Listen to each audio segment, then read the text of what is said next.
Lovely. Now, with your 20 years experience, oh, did that make you feel old?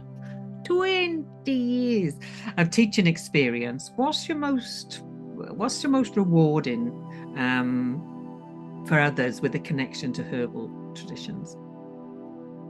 What's my most rewarding teaching? Yeah. I would say, since that story that I mentioned when someone said, I get it now, it's tradition, it totally changed my teaching. It was almost like I was trying to grasp to other cultures because I felt that almost my culture wasn't good enough.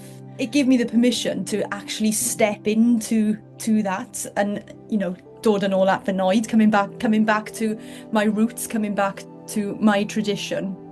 And since that, I would say my most favourite thing to teach is Wild Welsh herbalism, because you can't teach herbalism without teaching tradition. You can't cherry pick from all other traditions and make a new culture. It used to